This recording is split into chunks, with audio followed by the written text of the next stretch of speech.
absolutely. So my name is Megan Smith. I work at the Buffalo Bill Center of the Western Hootie, Wyoming. Do you all know where Wyoming is? We just looked it up. Great. So you know it's pretty far away from Pennsylvania, right? Yeah. If we were to visit each other, it would take a couple days in the car to get to Pennsylvania or Wyoming. I live near a really amazing place called Yellowstone National Park. Have you heard of Yellowstone? Yeah, okay, good. Well, today we're going to talk about Yellowstone, and we're going to talk about the amazing animals that live in Yellowstone. But before we do, third graders, I have a question for you, and I know you can answer this because you learned this way back in first grade. What do all living things need to survive? Okay, so who can raise their hand? Okay, what's one thing? Water. She can hear you. Water. Water. What else besides water? Food. Food. Keep going. Nature. Sarah? Shelter. Air. Air. And did you also say shelter? Yeah. Yep. Yeah. Those are the four things. You got it. I knew you'd be able to get it. So food, water, air, and shelter. All living things need that. And they all get those things from their habitat, the place that they live. We're going to talk about how animals use their adaptations to survive so they can get their food and their water and their shelter and their air. Have you been learning about adaptations at school? Yeah, can anybody tell me what that word means? Okay, does anybody have a definition for it? Do you want to come on down and talk? Okay. This is Lauren. How they live, and how they can survive in their habitats. Yeah, so they have certain things. They do this in a couple different ways. They have things that are in them and on them to help them to survive. And they also have adaptations of doing things to help them survive. So when animals are using adaptations that are in them or on them, we call those physical adaptations. And I'm going to give you a really easy example. Mammals, like you and I, have what in our mouth to help us to eat, everybody? Teeth. Teeth, of course. Okay, so now let's think about birds. Do birds have teeth? No, so what do they have? What's their physical adaptation that they have to help them to eat? London, what do they have? Really loud. What do birds? They use their tongue from their beaks. Okay, so they have beaks, right? And sometimes they use their tongues too. But those beaks, those strong beaks, are what they use because they don't have teeth. Now, birds can give us a really good example of behavioral adaptations too, something that animals are doing. So what do birds, a lot of birds do, I already see a hand up, I wonder if he already knows my question. What do birds do to survive the winter? What's that called? Does anybody know? Okay, she's coming. Hi. Okay, this is Samantha. What do they do, my dear? They fly south. They fly south. Does anybody know what the big word for flying south is? It begins with an M. Migrate. Migrate, that's right. Not all birds migrate, but a lot of them do. We'll meet a little bird in a little bit that does not migrate. All right, so now we're starting to understand adaptations. Now let's learn about why Yellowstone is just an amazing place. One of the reasons is that it was the first national park in the entire world. I'm going to show you some pictures of Yellowstone so you can start to see why it was made one of the first national parks. So I'm going to turn my camera off and disappear. And I did that on purpose because I'm actually going to share my computer screen with you so you can see what I see. So just 1 second. I've got one more click. Okay, let me know when you can see the orange letters that spell out animal adaptations. Thumbs up. Yes? Okay, good. So, Yellowstone National Park, boys and girls, is a giant super volcano. Can you believe? Yes, giant supervolcano. Now, it hasn't erupted for a long time, and we're not too worried about it erupting anytime soon because there are scientists whose job it is to study this volcano. And we have little earthquakes that happen all the time in Yellowstone. It's actually really important, those earthquakes. They help to stop the volcano from erupting. Well, during one of the volcano's eruptions, it formed what you're looking at here called a caldera. Can you all say that for me? Caldera. Caldera. Excellent. And we're only looking at a little tiny part of it. Think of a caldera as being the shape of a bowl. So everybody make the shape of a bowl with your hands, okay? You know, and you want to make sure you got it a good shape. If you had ice cream in there, you wouldn't want the ice cream to slip out. So a caldera is a bowl shape in the earth created by a volcano. So what happened is that volcano erupted. It blew out all that material, and when it did, the volcano collapsed and formed the caldera. And we can see the sides of it right here. Now, boys and girls, what's that stuff called when the hot molten rock, when it comes out of a volcano, when it's on the surface of the earth? What's that called? Okay. Go ahead, Nick. Lava. Lava. What is it called when it's still inside the Go earth? ahead. Magma. You got it. Good job. That's right. So they're both the hot molten rock. They just have different names depending on when they're still in the earth or above the earth. Well, under Yellowstone, there is a huge, huge, huge pool of magma. And it's really close to the surface of the earth in Yellowstone, which means that we get to see amazing things like this. What is that stuff coming out of the ground? Does anybody know? Want to take? Yeah. We're going to make a prediction. Good. You think you know? Okay. Steam. Steam. Excellent. Very good. Now, how is steam formed? Think about when you put a pot of water on the stove and it boils. Does anybody know how steam is formed? Do you want to try? Come on. It's like heating up the things. It's like heating it. Heating up what? Heating, like, if there's water, it's heating it up to hot, and hot, like, if it's like hot, it will like have like smoke and Has steam, right? Which looks like smoke. And when it gets hot enough, it starts to evaporate and forms steam or a vapor. And that's exactly what's happening here in this picture. So when it rains or when the snow melts in Yellowstone, that water trickles down into the earth, it touches the magma makes the water boil, and it turns to steam, poofing out this steam through what we call steam vents or fumaroles. Can everybody say that for me? Fumarole. Fumarole. Excellent. We're going to learn a lot of big words today. All right, we also have geysers, and maybe some of you have heard of Old Faithful. Old Faithful. Oh, good, excellent. I'm glad you've heard of it. Maybe some of you have been to Yellowstone and seen it. Well, geysers only steam and spew out water every once in a while. So Old Faithful does that about every 90 minutes or so. That's why people come to see it. They know that they'll get to see it erupt. Other geysers don't erupt maybe a couple times a year or once every year. It depends on the geyser. Well, we're going to visit 4 habitats today. We're going to visit the alpine environment. Everybody, alpine. Alpine.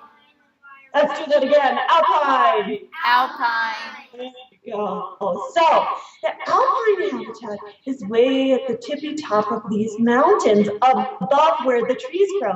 So I want you to look at the top where you just see rock and snow. That's our alpine habitat.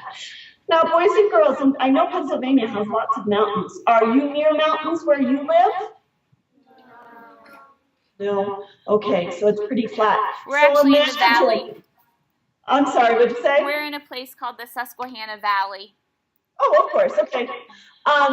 So if you were to look high up in the air, higher than any skyscraper, you would see the alpine environment here in the Yellowstone area. All right, from the alpine habitat, we're going to go to the mountain forest. Boys and girls, what's going to go in the mountain forest? Everybody. trees, of course trees are going to grow there, and that's what makes it the mountain forest, and it's just below the alpine habitat.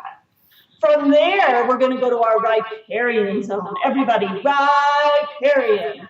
Riparian.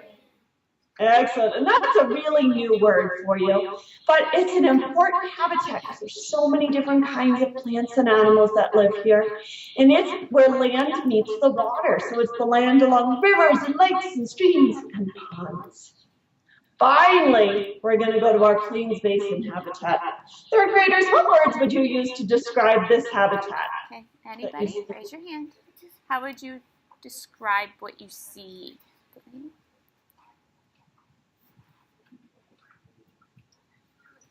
Very dry and flat. Dry and flat.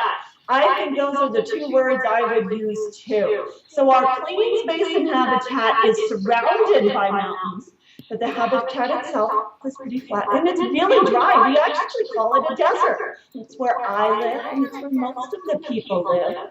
You'll understand why we choose to live here rather than way up in the mountains in a little bit. But first, I'm going to come back and tell you what we're going to do for the rest of our lesson. I'm going to hang up and go into our museum where we're going to start going through those 4 habitats and meeting some animals that live there. First, we're going to meet the grizzly bear, though, and learn about a couple of his adaptations. So I'm going to hang up and I'll call you back in a couple minutes, okay? Thank you. Yep. All right. So I made it into the museum and we're going to start right away with the grizzly bear. So there he is. There's the grizzly bear. He has many adaptations. I'm just going to point out a couple of them. I'm going to point out a physical adaptation, so something that's on him, and that's his big feet and claws. Now, a behavioral adaptation, something he does, is he climbs into the mountains using those big feet. And when he gets there, he starts rolling over rocks, big rocks. And the reason he does that is he's looking for food. He needs to find a lot of food before he does what in the wintertime? Gabby? Okay, she's coming. So what does he do in the winter? Nice and loud, dear. Hibernate. He hibernates, of course. But the grizzly bear doesn't want to have to worry about getting up in the wintertime all the time. So he needs to get a lot of fat on his body so that he can survive while he hibernates. And he finds some of that food up in the mountains under those big rocks. And you know what he finds? He finds insects. Can you believe it? This big grizzly bear eats insects to help him gain weight. Now, did anybody have insects for breakfast today? No. Did that surprise anybody that he eats bugs? Oh, of course not. Oh, no, they just raised their hand saying that it's surprising them. There. No, we don't eat insects. No, they just raised their hand saying that it was surprising to them that he eats bugs. Not that they ate insects. It is surprising, isn't it? Because he's such a big animal. He might weigh 500 pounds. He'll eat 20 to 40,000 of those insects each day as he gets ready for wintertime. These insects have a special name. They're called army cutworm moths. Now, there's other things he'll eat too as he gets ready for winter. He'll also eat pine nuts from pine cones, and he'll eat other animals. So the nice thing about a grizzly bear is that he eats all different kinds of things. He eats meat and plants, so we say he's an omnivore. Everybody, omnivore. Oh, say that again. Shout it out. There we go. Got to make sure you're awake. Good job. So, yes, the grizzly bear hibernates, and so do other animals. Not all of them. And we already said that there are some birds that migrate. Let's meet a bird that lives in Yellowstone that doesn't migrate. This is called a Clark's nutcracker, and he has that long beak to help him to eat seeds and nuts. He also uses that beak to get into pine cones. He loves pine nuts. And what he will do, since he doesn't hibernate, is he will hide his food. He'll hide those seeds all over the place. He'll have 800 to 1,000 hiding places where he puts those seeds for the winter. And boys and girls, what's really amazing is he can remember 800 of the places he hid his food. That little bird has a small little brain, and he can actually remember 800 of 1,000 places. I can't imagine that. Have you ever put something away for safekeeping and forgotten where you put it? Yeah, I do that all the time. I put it away so well I can't remember where I put it. But that nutcracker is able to find so many hiding places. Well, let's talk more about our first habitat, the alpine habitat. The habitat way up in the mountains, way above tree line where trees can't grow. And there's a reason trees don't grow here, and that is because we can have winter weather in the alpine habitat any time of the year. We can even have it in July and August. And because of that, the soil, which we know trees need to grow, doesn't have enough vitamins for them to grow well here because we don't get warm enough temperatures up here. But there are animals perfectly adapted to living on the rocky slopes of the alpine habitat, and here is one of them. This is called a bighorn sheep. Boys and girls, can you all tell me why you think we call it a bighorn sheep? Everybody. It has what? Big horns, exactly. So its name describes the animal a bit to us. Well, this is a male or a boy, or we might also call it a ram. They have big horns. The females or the girls have much smaller horns. And look at the muscles on the bighorn sheep. Those muscles are an important adaptation to help the bighorn sheep climb, jump, and balance even on steep, rocky cliffs. Now, as I move my camera, we can see the skeleton of a bighorn sheep. We can see what it would look like on the inside. Now, if these two sheep are alive, what they'd be getting ready to do is ram those horns together. They run at each other really fast at a combined speed of 50 miles per hour. Ouch, you and I did that. We'd be in big trouble. We could get brain damage.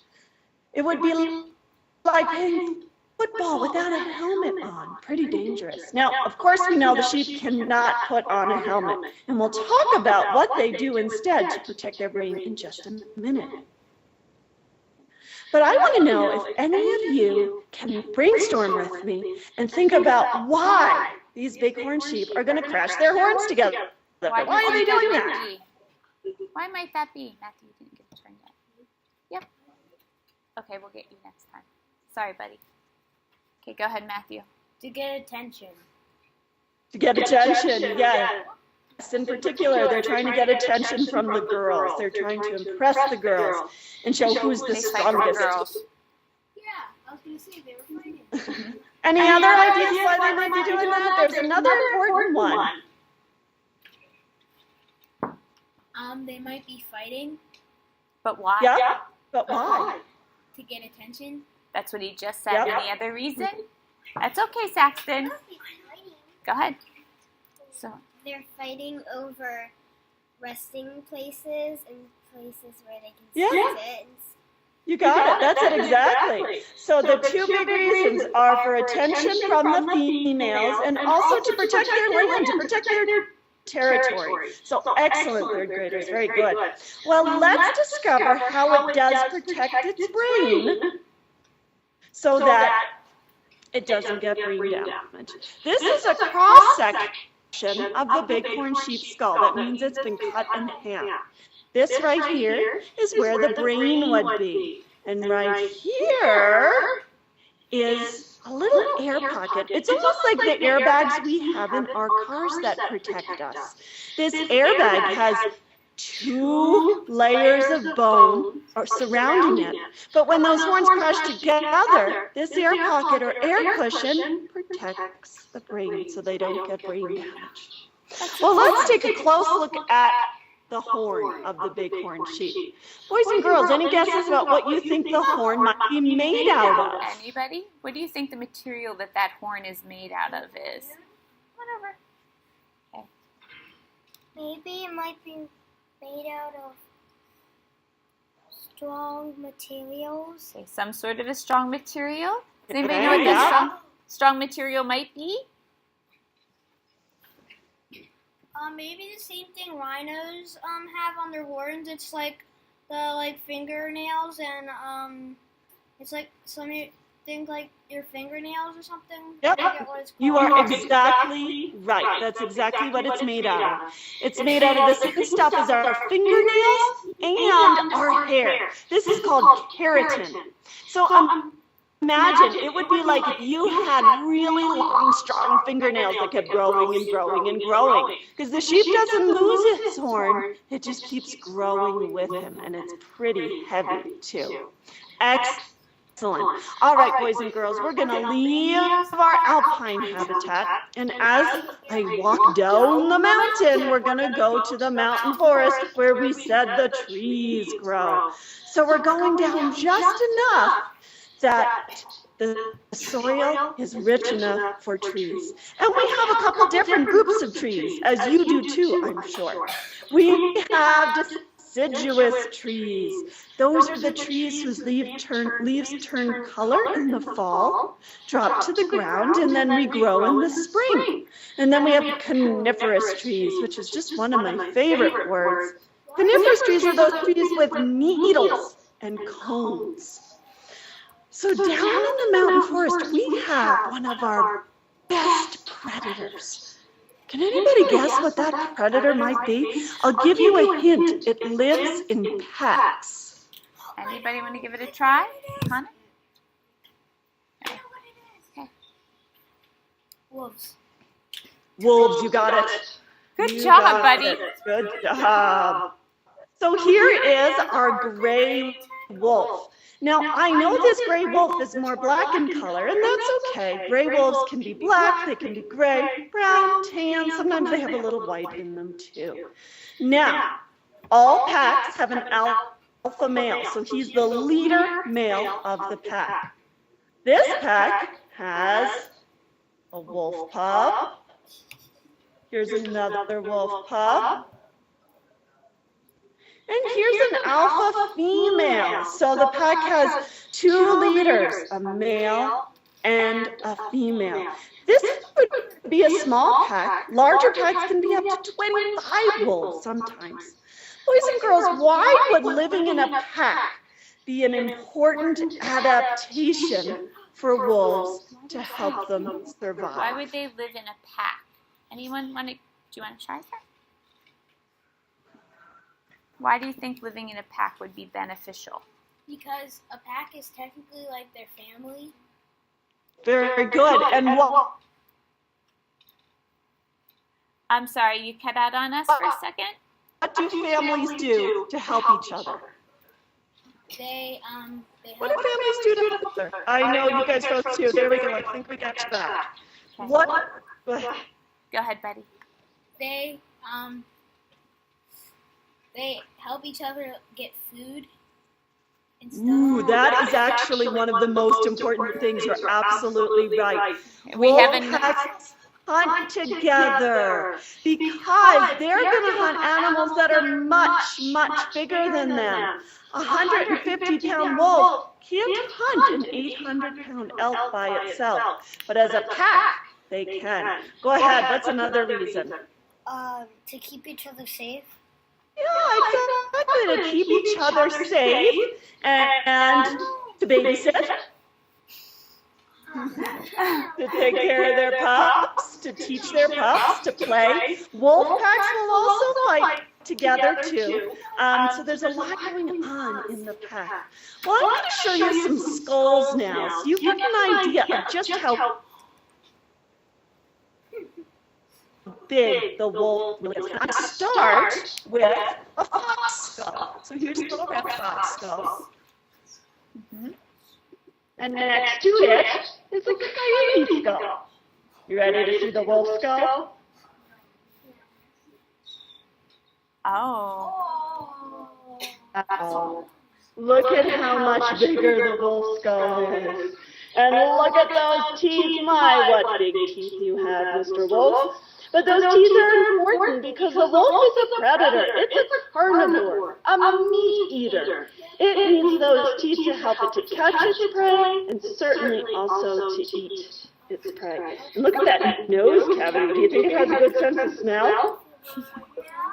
What do you think? Absolutely. They have a really good sense of smell. So when they live in a pack, communication is a really important part of survival for the pack. Raise your hand if you have a pet dog at home. Okay. Does your dog communicate with you? How does your dog let you know? Let's think about this, when he or she might want out, or if he or she wants to be pet or scratched. Okay, so... All right, so let me hear how dogs communicate. Pretend you're dogs. I want to hear you communicate. There you go. Oh, you know, I see something else happening. I see you communicating 2 different ways. I see you communicating or hear you communicating using sound, but I also saw you communicating using your body. So dogs use their body. I see you kind of, a couple girls in the front there using their paw almost to beg. They will do that. Wolves do the same thing. They communicate with each other just like our dogs communicate with us. Well, I've actually, while I talk to you, made it down to our next habitat, and that's our riparian zone. I want everybody to say that again for me. Riparian.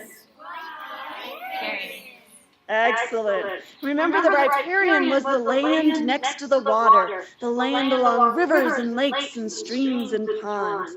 And one animal we have that's so well adapted to live in the water is the beaver. So beavers have webbed back feet to help them to swim. They've got that paddle-like tail to also help them to swim. They'll also use that tail to slap the water to tell other beavers danger is nearby. They'll also use that tail to pat mud to build their lodges and their dams. Now, boys and girls, who's gone swimming and gotten water up their nose? The vast majority of us. Yes, and it's a pretty yucky feeling, isn't it? Oh, just don't like it when I get water up my nose. Well, beavers don't, because beavers can actually plug their nose and their ears so they don't get water up their nose or in their ears. They can also hold their breath for 20 minutes. Those are things we can't do. Ooh, so look at what we have here. Are these two more beavers, or are they a different animal? What do you think? They're a different animal. They're otters. Very good. They're river otters. That's right. So beavers had a different tail. Beavers also eat different things. Beavers are herbivores. That means they're plant eaters. They really like to eat bark in particular. River otters are carnivores. They're meat eaters. And this river otter has just caught a Yellowstone cutthroat trout. And look at that long body and long tail. That helps the beaver to almost fly through the water as it's swimming. The beaver also can plug, not the beaver, the otter can also plug its ears and nose like the beaver can. And it's got those webbed feet also to help it to swim. Well, down in the riparian zone, we have a really big mammal, too. Can you tell what this is? Does anybody know what that is? What do you see? Come on down. Yep. Moose. A moose, that's right. Now, does the moose have antlers or horns? What do you think? If you think it has antlers, raise your hand. Okay, it looks like almost everybody believes that there's antlers. And I believe that you're right. Yes, they are antlers. Antlers are different from the horns on the bighorn sheep. Only the males wear antlers, whereas on the sheep, both the male and female had horns. They're also made out of something different. The antlers on the moose are made out of bone, just like the bones you and I have in our body. Now, something else, one more important thing that makes the antlers different is that every year the moose sheds or drops his antlers and then regrows new ones that were bigger than the ones he had before. So the moose have already done that. They dropped their antlers in about February, and they're starting to regrow their new ones. Now, let's look at the face or the head of the moose. Where are the eyes? Do you see them? Go ahead and point. Go ahead. Where do you think they are, buddy? So he has it right On the side. on the side. On the side, exactly. So animals that are prey have eyes on the side of their face, so they can always be looking out for predators like the wolf or even the grizzly. Animals that are predators have eyes in the front of their face. So that's something that makes predators and prey different. All right, boys and girls, I'm going to walk down to our last habitat, and that's the Plains Basin habitat, the one you described as being dry and flat. And I told you it was a desert here. We don't get a lot of snow. We don't get a lot of rain. It's a place where most of the people live. Because what I haven't told you about all those other habitats is that they can get 8 to 10 feet of snow. That would make it really tricky for people to get around. So most of us live down in the Plains Basin because it's just easier in the winter. But we do have animals that live down here with us. We do share our habitat, and I'm going to show you a few of them. So those other places, if you look at the floor all the way to the ceiling, that's how much snow they get sometimes, just to kind of give you an idea. That's why people don't live up there. That's a lot of snow. That's a lot of snow to shovel. That's a lot of snow to plow. So we will get a couple inches here and there in the wintertime, but then the wind comes and blows it away. So here is an animal that lives with us in the Plains Basin. What is that? Everybody. If you know it, say it. A deer. A deer. That's right. Now, you probably have white-tailed deer, and we have them also, but this is called a mule deer. We call it a mule deer because it has big mule-like ears. Now, at the very beginning of the lesson, we talked about how some birds migrate for the winter. But birds are not the only animals that migrate. This mule deer migrates. It migrates 125 miles, 150 miles, all the way to its winter grounds, and then 150 miles back to its summer grounds. So that's 300 miles. That's a pretty long migration.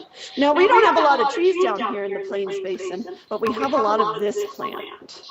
This is called sagebrush. Sagebrush is all over Wyoming. We call it the sagebrush sea. Now, I want you to let me know when you can see an animal hiding in the sagebrush. Okay. You Some hands see are it? going up. Why was she hard to see? Why was she hard to see? Who can? Andrew? Why was she hard to see? Can you come on down and share? Claire? Do you want to come down? Why was she hard to see? You and Bear? Come on, Catherine. We have a couple that are shy. Because of her That's colors. okay. Okay, say it one more time, dear. Because of her colors. Her colors. What's that called when animals blend in with their habitat? Do you know what it's called?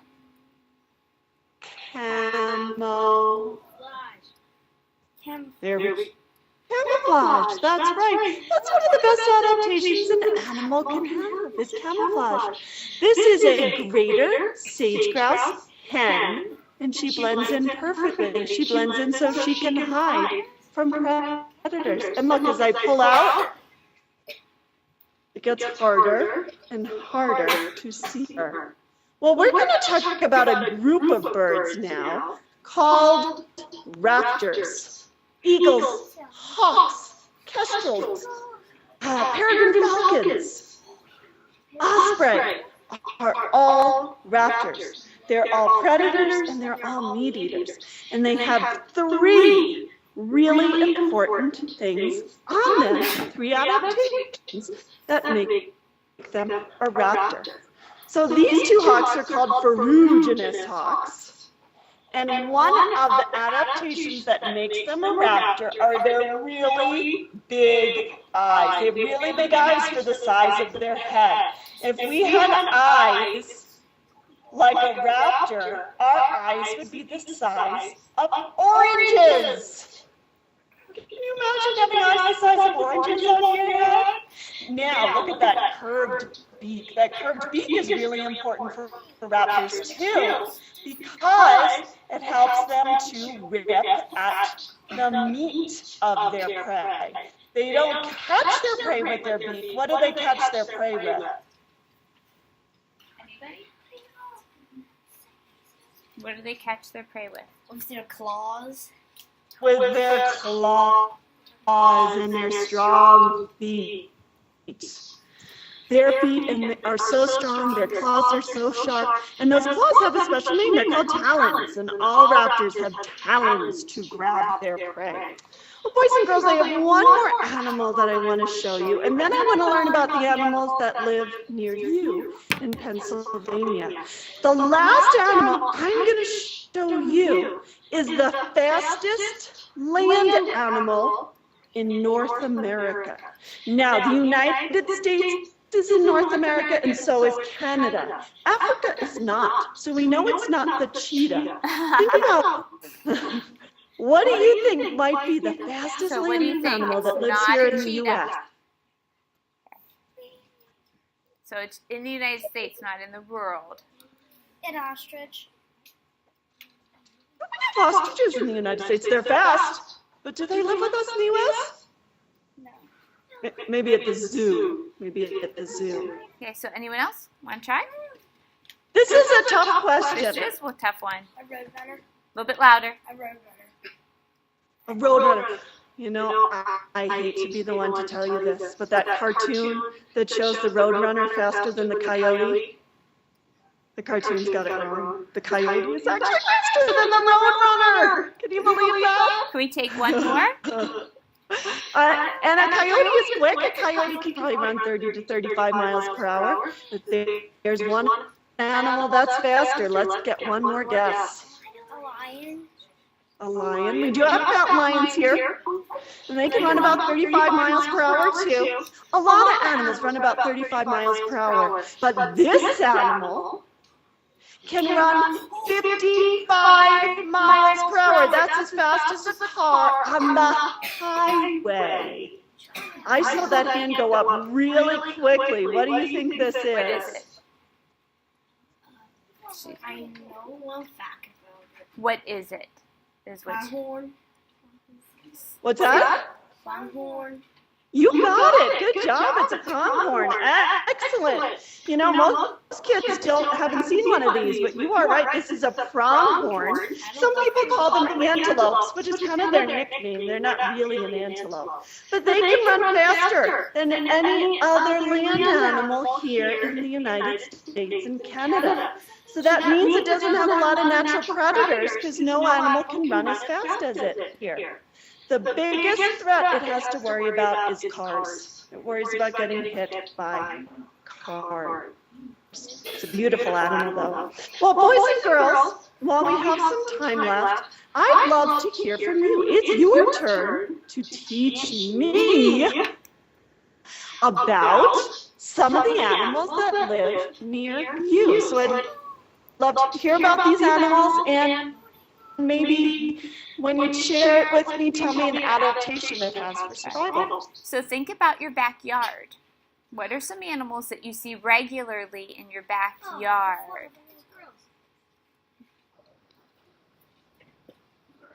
We see a lot of rabbits and bunnies in our backyard.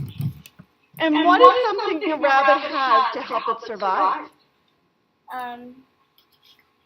It has long legs to help it jump and move quickly. Exactly. And I don't know if you've ever seen a rabbit run when it's scared, but it doesn't run in a straight line. It runs in a zigzag because it wants to confuse whoever is chasing it. We have lots of rabbits too. Okay, what else? We'll take another one. I'm looking to see if there's anybody that didn't have a turn to speak yet that would like to. Ashley? Okay. Groundhogs. Ooh, groundhogs. And what's an adaptation of a groundhog? What is something it does or something it has to help it survive? It has it to help it survive. It has small legs to dig. Hey, excellent. Very good. And why is digging important for the groundhog? What is it making? What is it digging? What does it? So it can dig a habitat in the ground. So it can make its home. That's an excellent adaptation for shelter. Very good. Thank you. Is one more okay? One more is great, and then I can answer some questions if anybody has questions for me. Okay. Somebody who didn't have a turn yet that would like to share? Okay. Kim? I think you only had one turn. Okay. No, but you're calling me. Okay. Come on over, dear. A random cat. Yeah. That's true. We see those in our yards a lot. Absolutely. And you know, cats can be wild too. What's something a cat has to help it survive? Some cats can see in the dark. Yeah, they're really good because cats are most active at night. And what are those things they have coming off of their face to help them feel their way? Whiskers. That's right. Very good. Well, boys and girls, do you have any questions for me before we say goodbye this morning? Any questions like Yellowstone or Wyoming or even the museum I work at? Okay, anybody?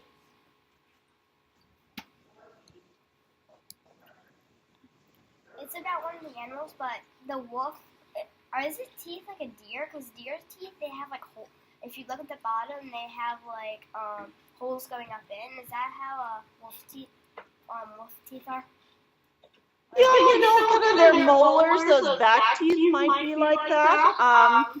But their front teeth are not, you know, their front teeth are sharper. They're obviously going to be a little different, whereas deer have those flat teeth for eating plants.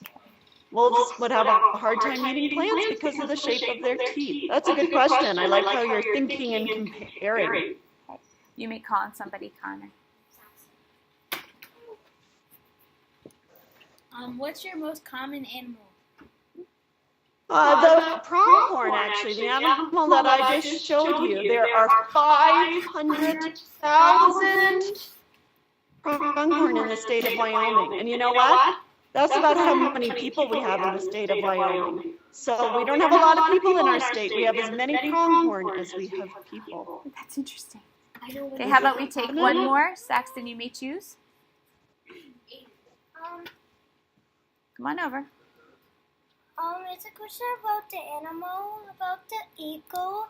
What does it do when it has to find food? Okay, so an eagle is a kind of raptor, and a lot of times eagles, depending on the kind of eagle, a bald eagle very often will sit up above a river looking for fish, and a golden eagle might sit above a field. But they can sit pretty far away. They have such good eyesight. Remember those big eyes they have. They spot their prey from far away, and then they fly down, use those talons to grab, if it's a fish, grab a fish out of the water or a rabbit out of the field, and then they'll take it somewhere to eat. So they're using a lot of things. They're using their eyes to help them to find their prey. They're using their talons to help them to catch their prey, and then that curved upper beak to help them to eat their prey. So good question.